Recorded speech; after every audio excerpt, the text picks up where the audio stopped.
Imagine you're handed an empty backpack at the start of your workday. Okay.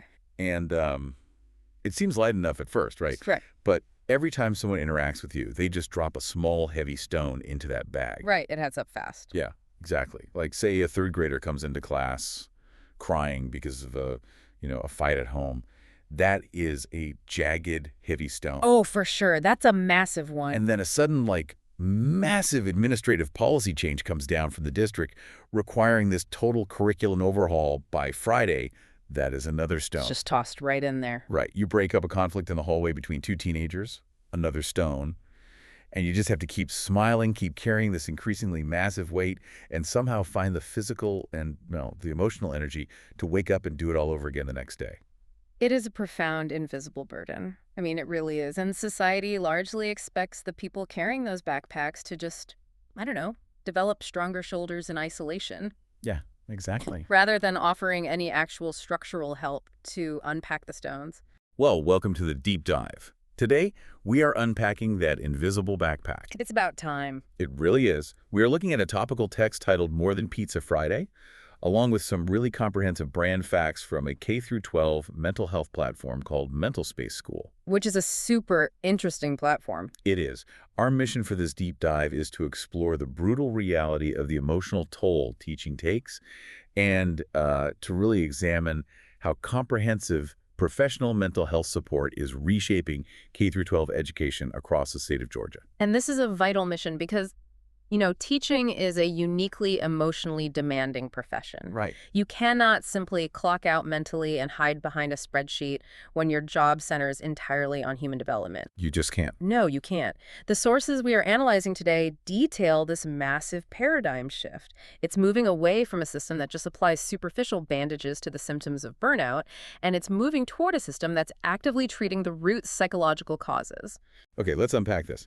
Because the core premise of this More Than Pizza Friday text, it just hits incredibly hard. It really does. It points out the stark, honestly almost absurd difference between surface-level appreciation in the workplace and actual professional support. Yeah, there's a huge gap there. Huge.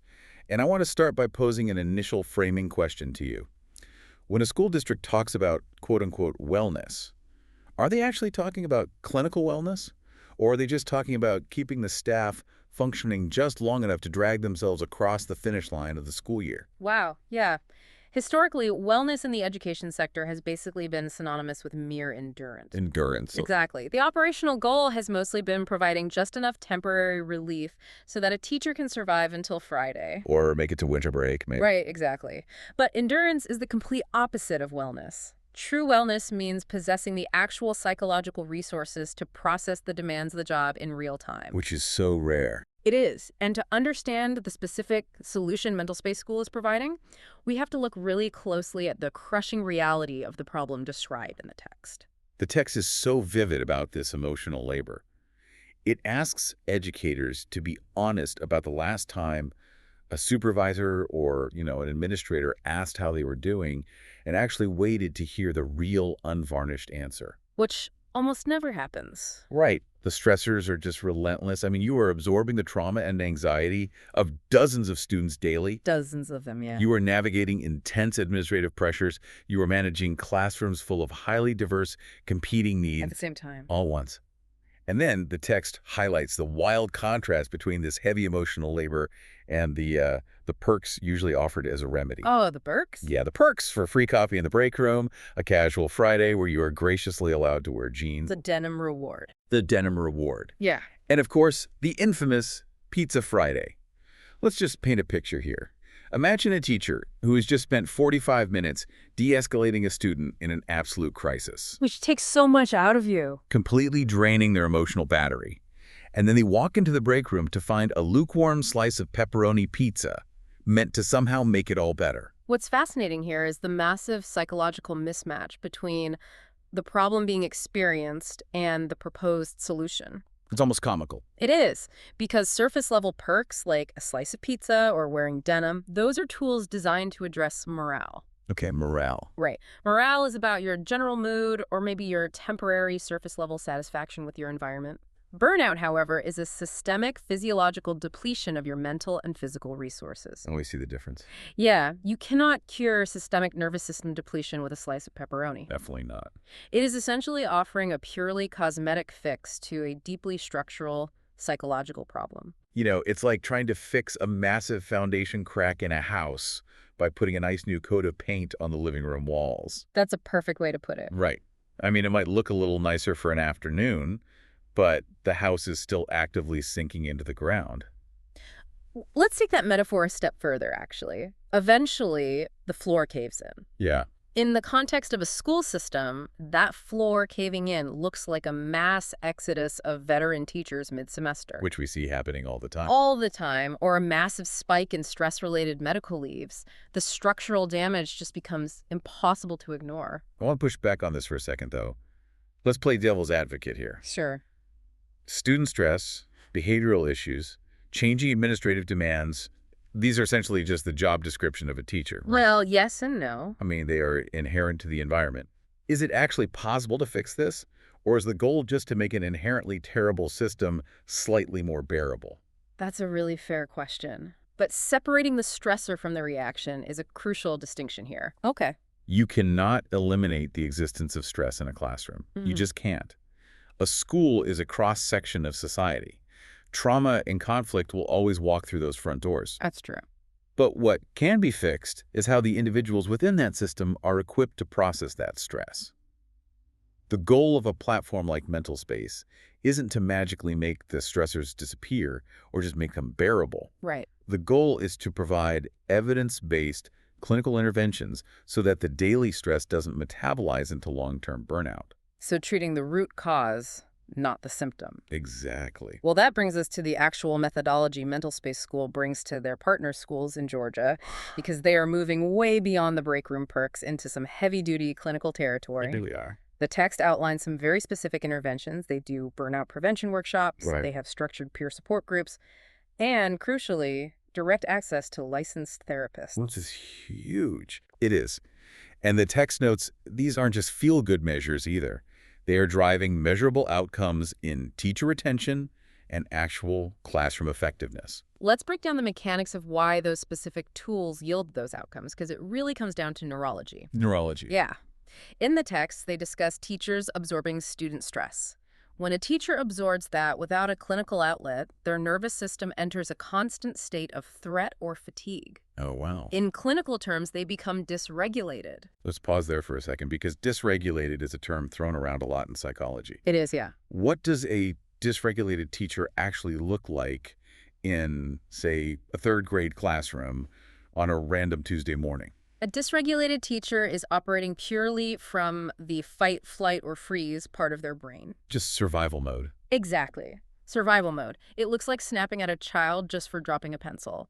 It looks like completely losing the ability to creatively pivot a lesson plan when the smartboard fails. It looks like profound emotional numbness. And here's the core issue.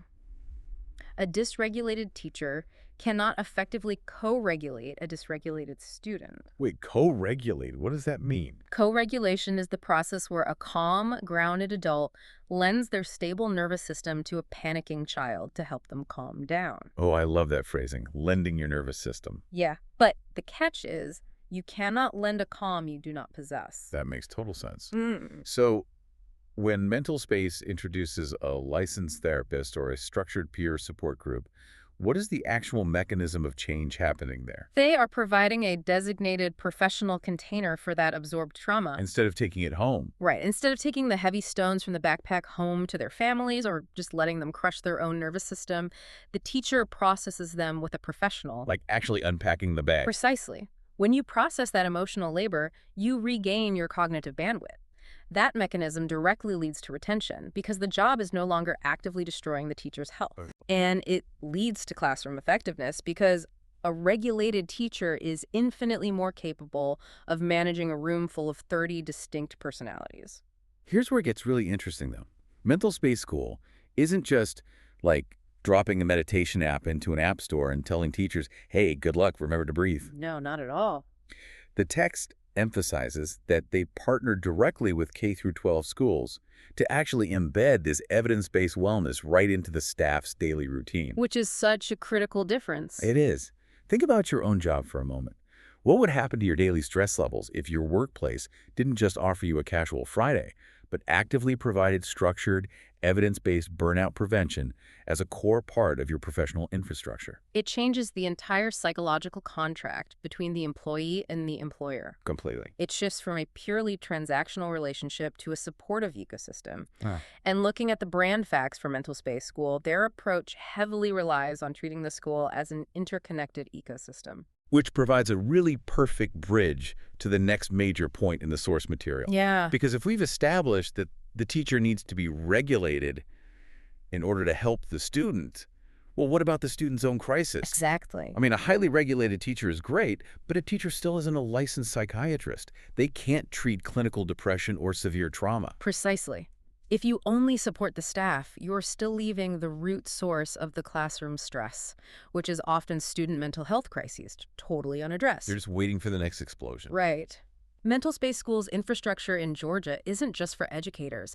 It is a comprehensive safety net designed for students, families, and the educators combined. The logistics of what they are doing for the students are honestly incredibly intensive. Very. We are talking about same-day teletherapy access to licensed therapists. Same day is huge. Same day, they provide crisis intervention, they run suicide prevention protocols, violence prevention programs, It's a full sweep. and they actually assign dedicated therapist teams to specific partner schools. If we connect this to the bigger picture, the phrase same-day teletherapy access is an absolute massive logistical triumph. I bet. In the traditional mental health field, the wait time between a student recognizing they need help or a teacher identifying a student in crisis and that student actually sitting in front of a therapist can be weeks or months. Months. Oh, easily. And that waiting period is a massive vulnerability window. It's when behavioral issues escalate into violence or depression escalates into self-harm. Because they're just sitting there waiting for help. Exactly. By offering same-day access, MentalSpace is entirely removing the friction from getting help. That's incredible. The mechanism of violence prevention isn't just installing more security cameras. It's catching a student's escalating pain on day one and de-escalating it with a dedicated professional who already understands the specific culture of that exact school. Let's talk about the logistics of actually pulling that off, though. Because building what sounds like a parallel medical clinic inside a public school system sounds like an absolute bureaucratic nightmare. It usually is. Right. The brand facts explicitly state that the platform is HIPAA and FERPA compliant. Which is the tricky part. Yeah, HIPAA protects medical privacy, and FERPA protects educational privacy. Mm-hmm. Combining those two usually paralyzes school administrations. So how does a third-party platform navigate that? It is notoriously difficult. Historically, education and healthcare have operated in absolute silos. They don't talk to each other. Not at all. If a student needed mental health support, they basically had to completely leave the educational ecosystem. Right. The family had to navigate the incredibly complex healthcare system on their own time, find a provider, get on a wait list, and then the school would have zero visibility into whether the student was actually getting help due to those privacy walls. Which leaves the teacher completely in the dark. Exactly. MentalSpace bridges that gap by architecting a platform that encrypts and segments data to satisfy both legal standards simultaneously. That's clever. It allows the therapy to happen within the context of the student's daily life while maintaining absolute legal privacy. Taking that a step further into the financial logistics, the accessibility factors listed in the source material are honestly staggering. They really are. They accept Medicaid, meaning the service is literally $0 for those families. $0. And they accept all major insurances. The sources specifically list Blue Cross, Blue Shield, Cigna, Aetna, United Healthcare, Humana, Peach State, CareSource, and AmeriGroup. That's basically everyone. Pretty much. You can find all of this on their website, by the way, MentalSpaceSchool.com. But looking at that massive list of private payers combined with the $0 Medicaid aspect, how is this financially viable for a school? The brilliance of the model is in the billing mechanism. Okay, how did that work? Usually, if a school wants to provide mental health services, they have to pay a counselor's salary directly out of their notoriously tight district budget. Right, the school foots the bill. And it becomes an unbearable financial strain. MentalSpace bypasses the school's budget limitations by operating as a fully functioning healthcare provider that bills the existing insurance infrastructure directly. Oh, wow. So the school budget isn't touched in the same way. Exactly. By accepting Medicaid and negotiating with that massive list of private networks like BCBS and Cigna, they utilize the trillions of dollars already circulating in the healthcare industry and funnel it directly into the school ecosystem. So they aren't asking the school district to foot a massive medical bill. They are simply moving the point of care to where the children already are. Precisely. And that just removes the financial barrier to entry entirely. It transitions mental health support from being a luxury reserved for families who can afford out-of-pocket private practice rates to being a guaranteed systemic safety net for the entire school community. That's a huge paradigm shift. It is driven by a very simple, undeniable truth. You cannot expect a student to learn algebra or a teacher to effectively teach it if their fundamental psychological needs are completely unaddressed. So what does this all mean? Well, If we look back at the journey we have taken through these sources today, we started by looking at a piece of cold pizza in a break room. the infamous pizza. Right. We analyzed the visceral reality of emotional labor and how superficial perks fundamentally fail to address the deep physiological burnout of K-12 education. They just don't work. No. And from there, we explore the mechanics of a fully integrated, financially accessible, comprehensive mental health safety net operating across the state of Georgia. It's a completely different approach. It is. We saw how MentalSpace School uses burnout prevention workshops and dedicated therapist teams to treat the root causes of dysregulation. And they utilize the existing insurance infrastructure to drive actual retention and classroom effectiveness without bankrupting the school districts. Which is the key to making it sustainable. Absolutely. The More Than Pizza Friday text closes with a direct question for the reader, and I want to pose it to you. What would better teacher wellness look like at your school? That is the essential question to take away from this analysis, because knowledge is only truly valuable when it is applied to your own environment. Exactly. Whether you are a parent observing your child's classroom dynamics, an educator actively feeling the weight of the profession, or honestly just a professional in an entirely different industry dealing with your own burnout, you have to apply this lens. It applies everywhere. It does. Recognizing the profound mechanical difference between a superficial perk and actual structural support requires vital critical thinking. Right. It empowers you to spot the difference between an organization that is just trying to manage its optics and an organization that is actually building systems to heal. It truly is the difference between painting over a crack and excavating the foundation to fix the structural integrity of the house. Perfectly said.